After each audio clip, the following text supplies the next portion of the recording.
back to my channel. So today, some of you have been super excited about today. We are going to start learning how to crochet.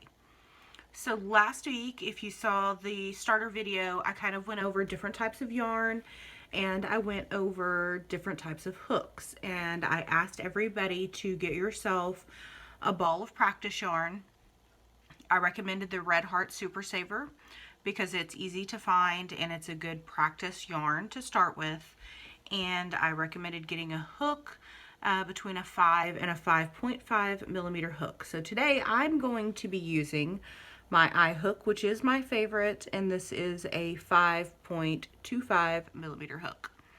So I'm going to be using this one. This is a boy hook. Again, it was found at Walmart, and I think it was in like the $3 range.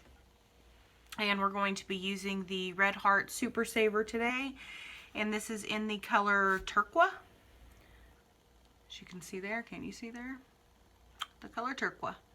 So we're going to do that today. Now, last week I talked a little bit about one of the things that I love about the Red Heart yarn, and that is the fact that it tells you which side to pull from to get an outside pull or to get a center pull.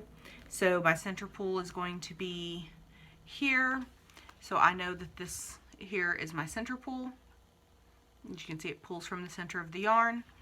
And then this over here kind of looks like a center pull, but if I pull it out, you can tell that it is actually an outside pull. So I'm just gonna put that back in there, just keep it nice and secure so it doesn't unravel on me from that side. And I'm going to pull out a length of yarn. Sorry about bumping the camera. Now, the way that you start every single project in crochet is you're going to start with what's called a slip knot. There are probably 100 different ways to do this. I'm going to show you my way. If you would like to research other different ways, you can search YouTube videos on how to create a slip knot for crochet. Everybody does it different. When I started crocheting and I started watching videos on YouTube, I think I saw probably 10 different ways. This way was the way that I found that was easiest for me. So what you have to do is, it's really super easy. You're going to take the short side or the end of your yarn. You're going to cross it over the piece that is attached. So you're going to make a loop like that. You're going to take your loop, lift it up, put your fingers in, grab the trailing yarn here and pull it through, and that piece right there is going to go on your hook, and you can see you've got a slip knot there. Okay, so that's the easy way to explain it. So what I do is I literally take it, cross your short piece over your trailing, put your fingers in, grab your trailing and pull up, and that is how you create a slip knot. If you have any questions about that, let me know. I can redo it or make it a little bit easier to see. I chose this color because it'll show up so well against the table today, and I hope everybody can see. I've got the light on so that hopefully everybody can see what I'm doing. I'm going to zoom you in. Sorry if you start bouncing. Nope, can't zoom you in, so I'm going to move you down.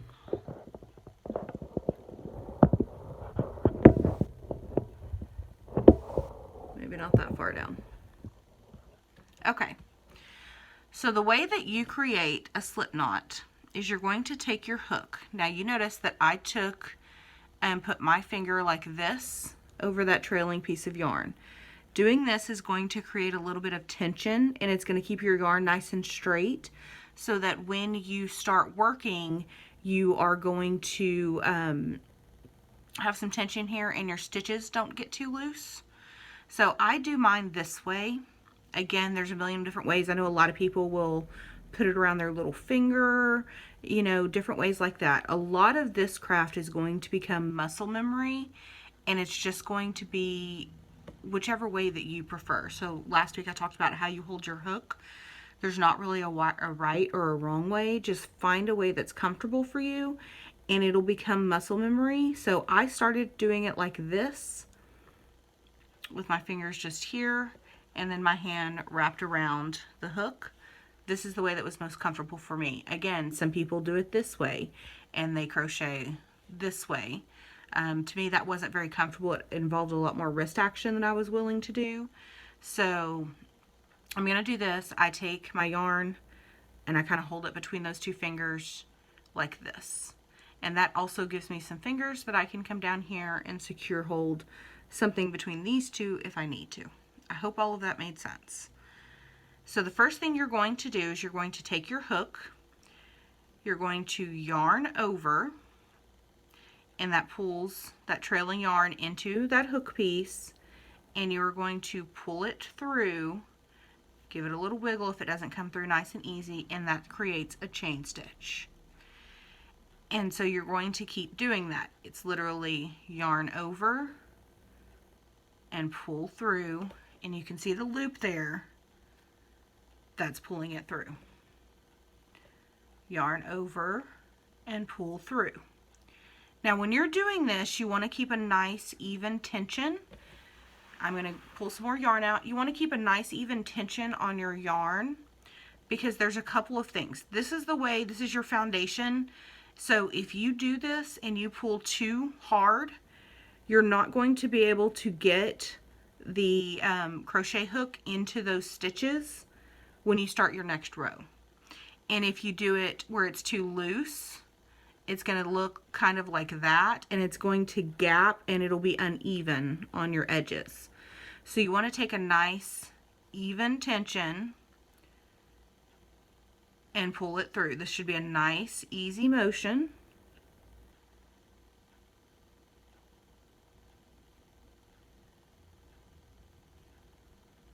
And you can just practice that. That's literally all it is it a chain, and it, when you're done, it should look like it's braided. So you should have a nice braided stitch. So it's just a nice easy motion. I rotate my hook.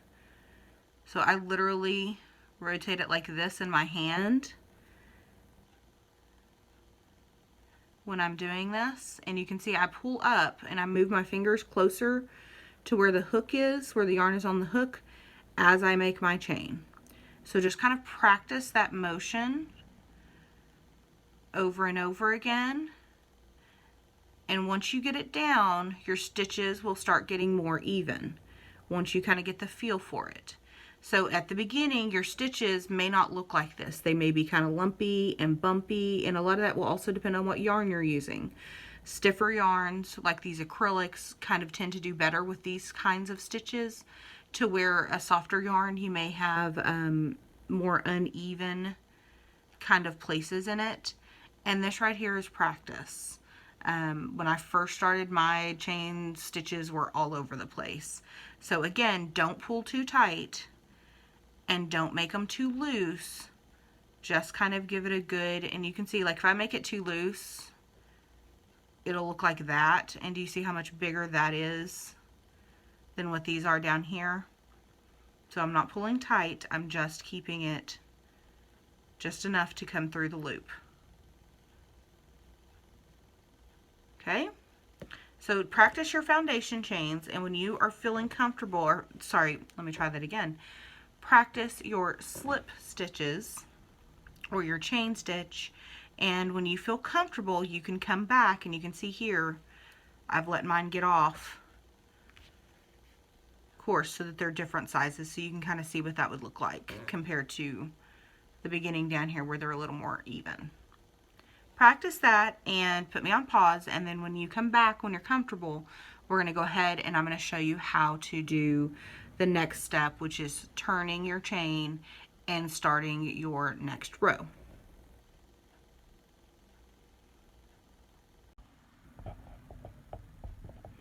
Alright guys, welcome back. As you can see, with the magic of editing, I have switched yarn colors and created another chain here. The blue, unfortunately, was just a little too fuzzy to be real clear on the camera for this next section. So what we're going to do to start you on the next section, generally when you finish your chain, depending on which of stitch that you're going to use next, you're actually going to add another chain onto the end of here. So because we're just going to do what is called a single crochet I'm going to have you add one more.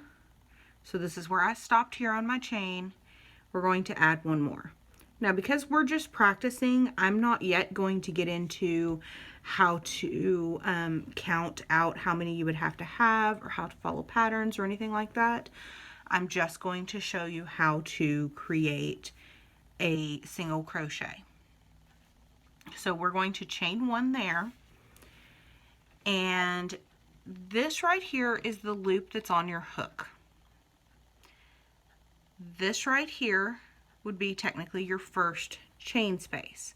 So if you can tell, because we've got a braided section, in fact, let me pull my loop off, or pull my hook off.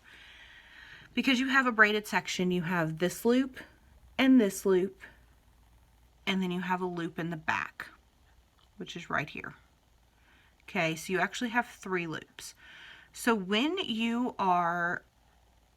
I tell you to put your hook into your loop, or when you're following a pattern or however you're going to do it, when you put your hook in, you are going to put it through this front loop and into that back loop. So if you look at it from here, you can see that there are 2 loops on my hook right there. So that front loop and that back loop, and then the bottom loop is underneath. Okay, so the way you create a chain stitch is it's not going to go in here, it's going to go in here. So we are going to goodness me, I've got myself confused now. So what you're going to do is you're going to put your hook right here. It's going to go underneath the front loop and the back loop. You're going to yarn over and you're going to pull through both of those, pull straight back through where you went in. Then you're going to yarn over and pull through the 2 loops that are on your hook. And that right there creates a single crochet. So again, this is your next loop right here. And when you're doing this, you've got to make sure to keep your chain flat in your hand. So what I like to do is this braided section right here, I like to keep my thumb on it. I can turn it as I need to, but I'm not twisting the chain in my hand. So right here, this is your next section, front loop and back loop. Yarn over, pull through. So then you have 2 loops on your hook. So you have your starting loop here, and then you have the one you just pulled up. You're going to yarn over again and pull through both. Just like that. Okay, so you're going to go to the next one. So it's not going to go in here in the front of this, it's going to go behind that one. So both chain or front loop and back loop, yarn over and pull through. You have 2 loops on your hook, yarn over, pull through 2.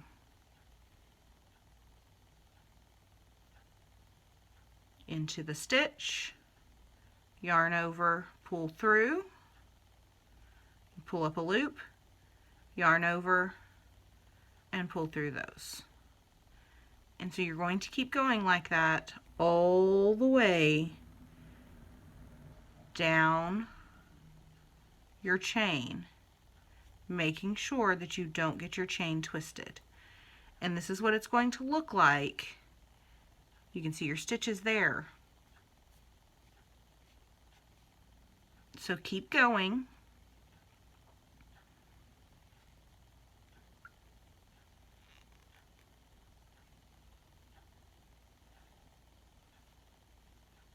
And again, this is just like when you're making your chain.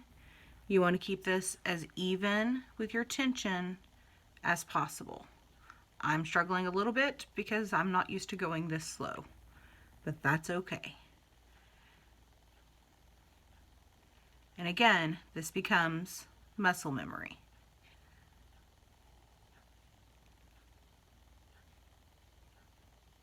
So I'm going to speed up, and I take your time. Go at a pace that makes you feel comfortable, and I will meet you back at the end.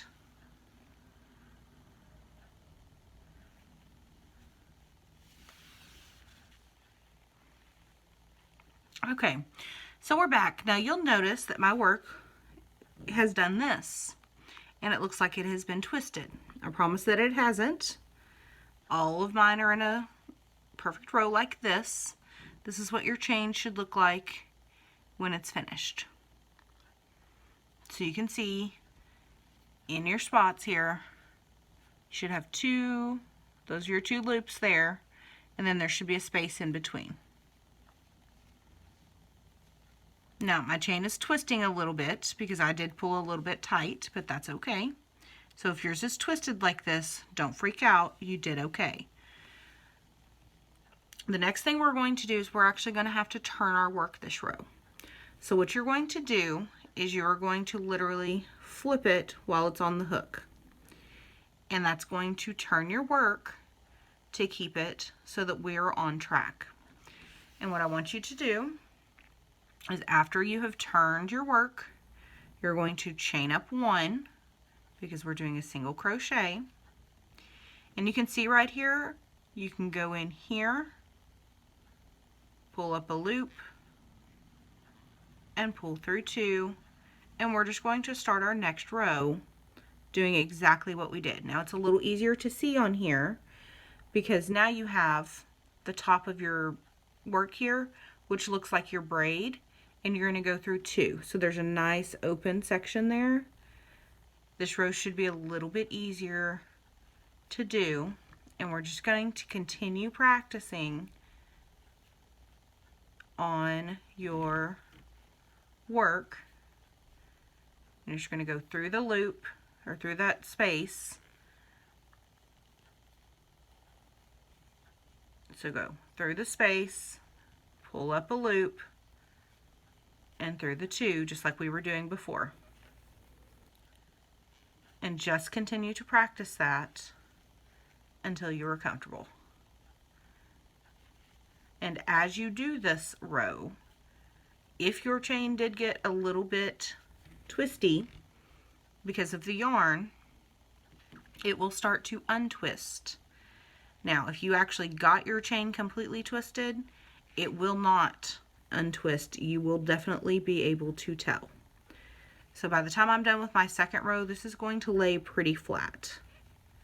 If it does not lay flat, frog it. That means pull out your yarn, and I'll show you how to do that at the end, and and then try again. So you can see it's going to start looking like this.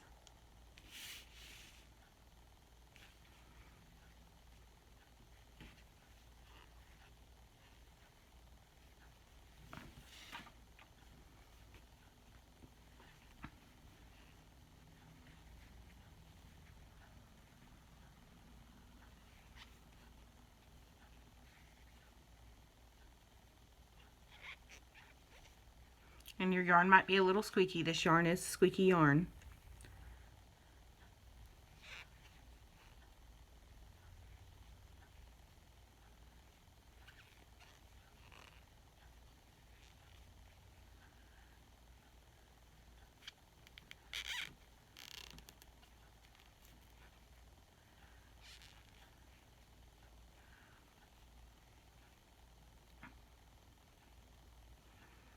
And there we go, we've gotten back to the end.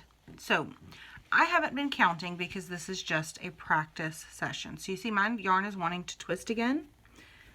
I'm pulling too tight. So when you're doing a pattern, and when we do our pattern, I will show you how to do this, but when we're doing a pattern, generally you are going to count. So every pattern is going to have its own counts. So there will be, it'll say, you know, chain 120 plus 2, or chain 120 plus 3, which means you would chain 123. Because this is just practice, we're not doing that. I'm not counting. What you can do, however, is if you chain, doing this stitch, if you chain 15, you should be able to put 15 stitches in the second row and 15 stitches in the third row, and so on and so forth, so that you aren't dropping a stitch at the end, which is where most people drop a stitch. You want to make sure that your chains, or that your rows, are all the same count as far as single crochet goes. So when I got down to the end here, you have to make sure that you're doing this correctly. So let me count and see how many stitches that I've put in this chain. So we're going to go 1, 2, 3, 4, 5, 6, 7, 8, 9, 10, 11, 12, 13, 14, 15, 16, 17, 18, 19, and 20. So when I do this next row, which I'm going to turn my work over, so if my work came out like this, you're going to flip it anti-clockwise or counterclockwise. I'm going to chain up 1, go into this space right here, and I should have 20 single crochets this next row. 1, 2, 3, 4,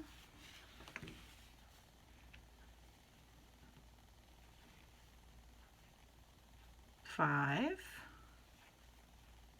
6, 7, 8, 9, 10, and I'm adjusting my tension this row, so this row might look a little bit messier than the previous rows because I'm trying to make it a little looser. 11, 12, 13, 14, 15, 16, 17,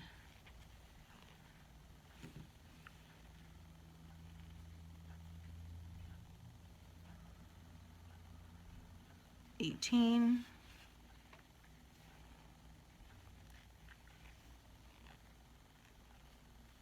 19,